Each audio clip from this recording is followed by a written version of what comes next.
So I just finished the charity stream with Lamaton for the Final Fantasy XIV Beats Cancer. The Fate Temperance Discord organized that, which is awesome. Had a Tiltify link, raising a ton of money for a good cause. They were like 14,000 when I wrapped up for the night, total across like all the different streamers. And so that's people doing individual donations, donating for clears, all of this stuff. We got through Diamond Extreme a lot faster than I thought. We had a really clean first pull. I want to say first pull was like 16% or something. Not because it was clean, but because that fight is very forgiving. Very, very generous. I watched the guides until I could literally hear Mistech like talking in my head as we were going through it. Going into 9, things got sloppier, but I want to say we got it down on like 6th or 7th in the lockout. So still pretty quick. There was a bit of some learning there. Like there was definitely some adjustment on everybody else's part. Like I think at one point my Bramble was just in the dead center of the room and everybody just dealt with it because I was with people that there's like 7 experienced people all phenomenally geared, cranking out the DPS, and my only job is to not mess up a mechanic to the point where it wipes everybody. So it was great to play. I highly recommend that if you can find a group of experienced players that are interested in helping teach, that is definitely the easiest way to step your first foot into Savage. By the time we got into 10, there was a lot more learning involved, a lot more personal responsibility where I couldn't just be cleaned up for, and I needed to be able to actually kind of predict and do some mechanics, and we got that down pretty quick as well. Then we went into 11, and that's where it all fell apart.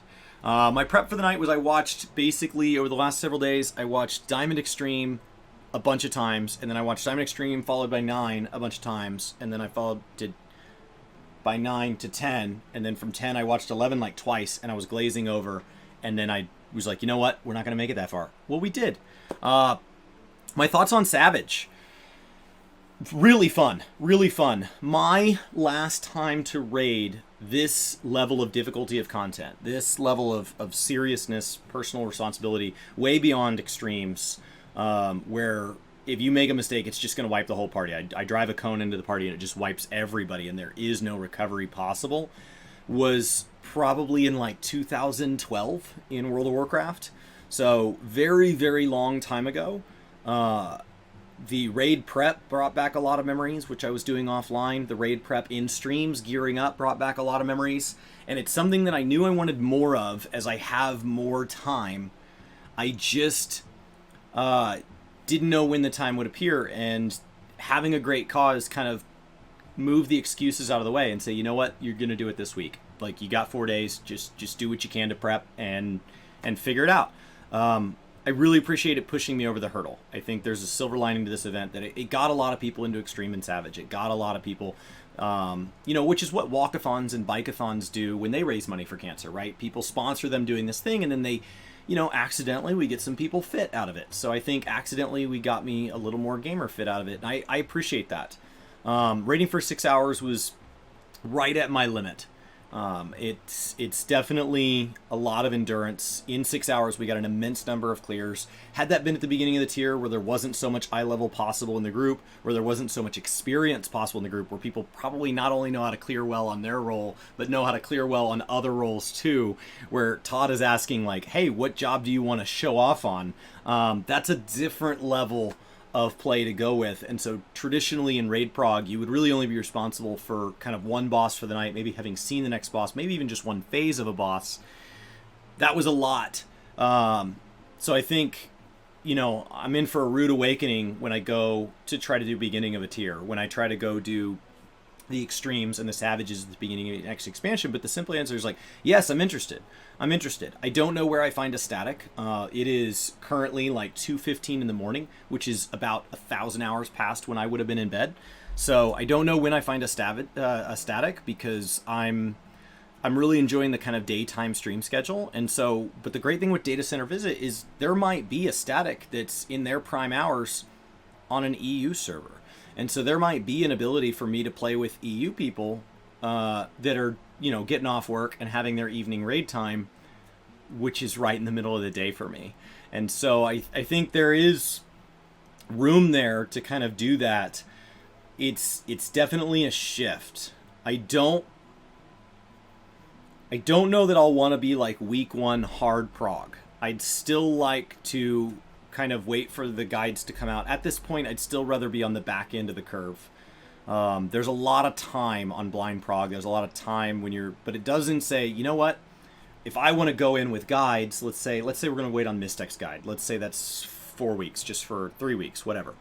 Okay, so we 2-3 weeks. What I need to be doing is I need to be capping my tomes every week. What I need to be doing is I need to be in crafted pentamelted gear. What I need to be doing is all of this prep that I've typically avoided, because the gear treadmill really doesn't get you anywhere if you're not going to get off the treadmill and go somewhere, right? Running on a treadmill gets you fit, but like if you're never going to go hiking or go running outside, you're kind of just getting fit for the sake of it, and that gear gets tossed out with the beginning of the next patch. And so I think for me, I've always put the gear treadmill off because I'm not getting anything out of it.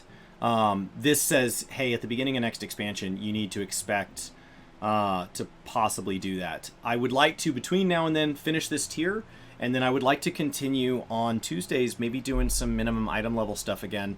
Had a lot of fun with that last week. So we'll do Housing Savage on Mondays, and then on Tuesdays, I'd like to continue to try to be a better tank. So I think that's just kind of my initial thoughts. That's me just kind of dumping how I'm feeling right now. I'm really excited. I'm sure I'm going to wake up in the morning and just be shocked that we got this much cleared. I cannot say how much I appreciate the people who helped out in chat and in the groups. And there's no way I could have made it this far. I'm thrilled that my prep paid off, but like it was very much not just me. And I was distinctly aware of that. My DPS was going up by 10 and 20% per pull as I became more comfortable with fight. Not because I was there, I'm doing this incredible DPS, but because it was 10% of a very small number. I was starting out prog pulls at like 5,000 DPS, and so then it's like, oh wow, 6,000, what a huge jump. Meanwhile, the other tank is putting out like 11 and 12,000. So very, very aware that the DPS comes with comfort with mechanics. Mechanics first. Don't lay down on the ground and stare at the fight. But it just showed me how uncomfortable. That's a metric by which I can say, okay, you're clearly not comfortable with mechanics if you look down in between mechanics and realize that Infuriate is, you have 2 charges of Infuriate, Upheaval's waiting, Inner Release is waiting, and then you look at your buffs and you don't have Storm's Eye up. Okay, what else could you be doing wrong as a warrior?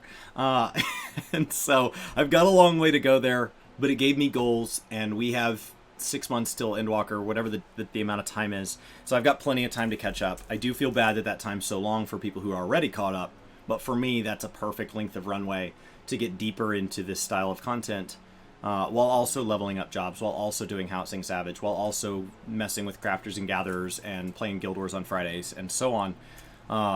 But what a great day. I'm thrilled. I'm tired. There's so much tension from just like keeping my heart rate and my shoulders up for 6 hours straight. But couldn't be more excited. And I'll keep kind of sharing my journey as we get further into this.